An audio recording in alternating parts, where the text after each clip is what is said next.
Ó ga o. Wọ́n ní ojú olè rí kòńkò ojú ògbẹ́ fíyáfíyá. Ojú olè àṣé gbogbo àwọn olórí yẹn. Ogún kábíyèsí náà ń wá. Torí ẹ̀ náà wọn ò tiẹ̀ mind pé kán para wọn. Láì ṣe kábíyèsí àti ìyàwó ẹ̀ olórí Naomi. Àṣà àwọn pípù yìí, wọ́n mìíná. Wọ́n mìín.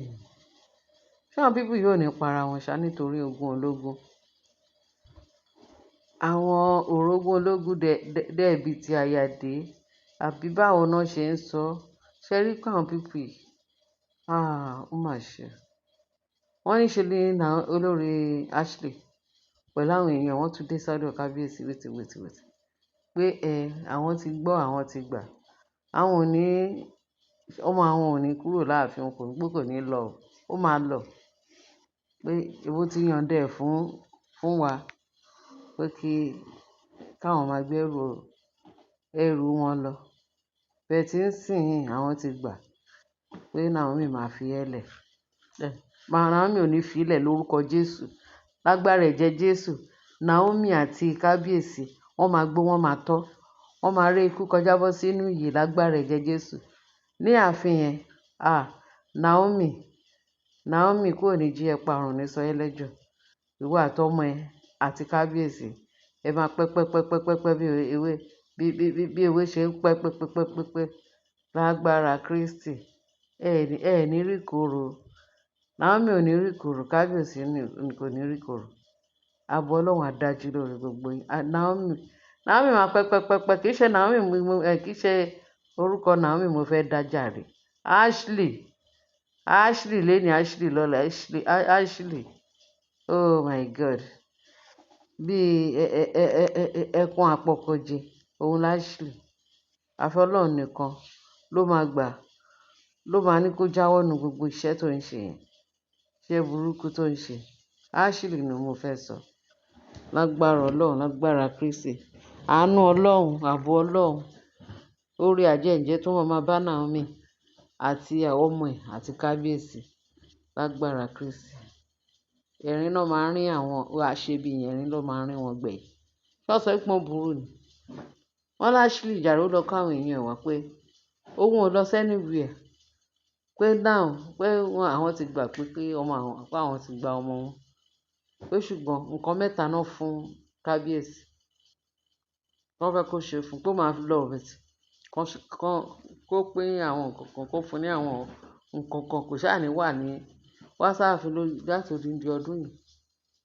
Kó má mú nǹkan kan lọ kó kàn mú ṣán apádà máa lọ. Kó kàn ṣápá lọ. Pé ká má rí.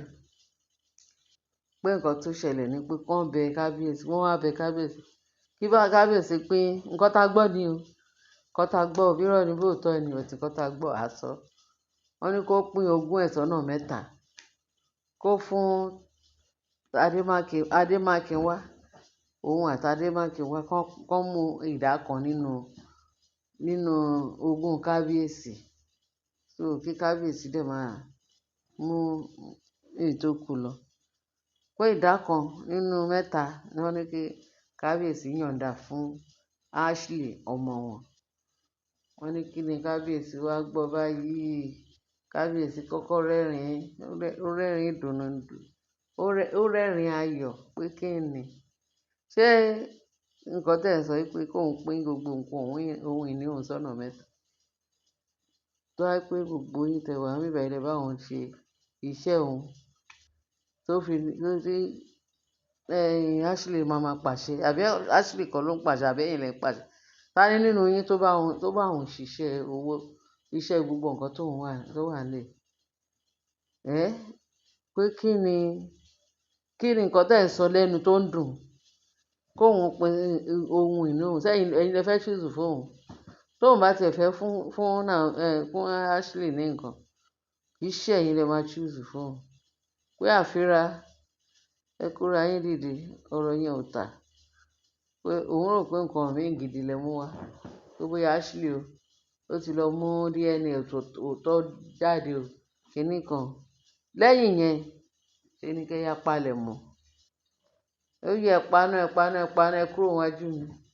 wọ́n ní bí kábíyèsí ṣe lé wọn bí ẹran ni pé kí wọ́n ẹ̀yin ní ẹ̀yìn èèyàn mi ẹ tiẹ̀ gbọ́ gbogbo ọ̀rọ̀ àpà tó jáde lẹ́nu wọn tí kíni fi ṣe tí kíni fi ṣe kí torí kíni so ẹ̀yin èèyàn ẹ bá wa dá sọ̀rọ̀ yìí o torí ó ní àwọn ọ̀rọ̀ tá a máa gbọ́ tó máa ń tojú súyàn tẹ́ bá ní kí leléyìí how dare you how dare Ashley how dare àwọn family Ashley ṣé àwọn pé wọ́n ń dá ìtìjú ńlá gbà Ashley tó fún àwọn ará Ifẹ̀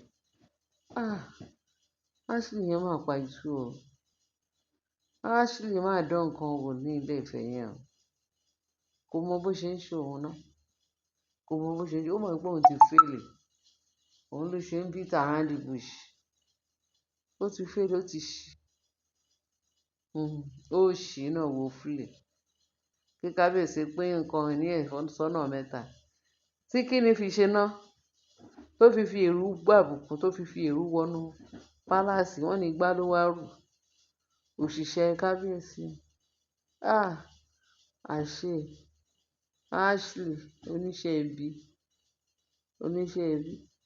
wọ́n ní Queen Naomi ti tú gbogbo àṣírí ẹ̀ fún tẹ́lẹ̀ ó rò pé bóyá àǹtí ọmọ ilé Ifẹ̀ tí ó fẹ́ bá wọn ṣiṣẹ́ àṣé ìkà kìnìún burúkú ògbólógbò ejò lábẹ́ ewé òun láṣìírí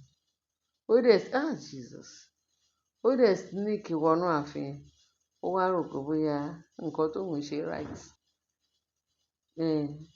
ó lóun wá gbẹ́bọ ó gbẹ́bọ náà títí kí ni ìtumọ̀ ẹbọ tó gbé láti ẹjọ́ yìí òfo ló wà níbẹ̀ òfo lórí gbé ẹ̀mí mímọ́ o ṣé ẹ mọ̀ pé téèyàn bá wà láyé tí ò bá ti lóòótọ́ ayé ẹ̀ kàn máa dàrú ni ẹ jọ̀ọ́ ẹ jẹ́ ká máa ṣòótọ́ ẹ jẹ́ ká máa ṣe òótọ́ ká máa fẹ́ ọmọnìkejì gẹ́gẹ́ bí ara wa ṣé ẹ mọ̀ téèyàn bá ti ṣòótọ́ ibi tá à ń lọ ò jìnnà kíákíá ni gbogbo ìbéèrè wa Ọlọ́run máa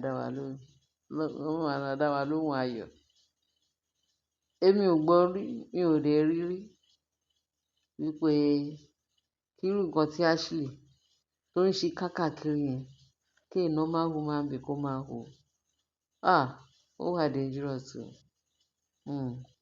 ẹ̀yin èèyàn mi ṣẹ́yìn náà ti gbọ́ ọ̀rọ̀ tá a sọ dẹ̀ bá wa dá sí i mo mọ̀ pé ó ti sú ẹ̀yin èèyàn wa pẹ̀lú gbogbo àwọn awuyewuye tó ń lọ a gbọ́dọ̀ jẹ́ ká máa update yẹn náà tí ò bá jẹ́ bí ìsinsìnyí tá a máa ní àwọn náà mọ̀ bẹ́ẹ̀ tá a bá sọ pé àwọn náà mọ̀ ká má dá sí i tá a bá rí tó tún jẹ́ kàyéfì tá a bá fún yín ṣé ẹ mọ̀ pé gbogbo àjọ fi ń kọ́gbọ́n ni ẹ ṣẹ́yìn èèyàn mi ẹ bá mi share ẹ bá mi like kí ẹ lè bá mi subscribe Ọlọ́run á dúró tì yín ojú ò ní tì yín ẹ ṣé gan bẹ́ẹ̀ ṣe ń tẹ́tí sí wa bye.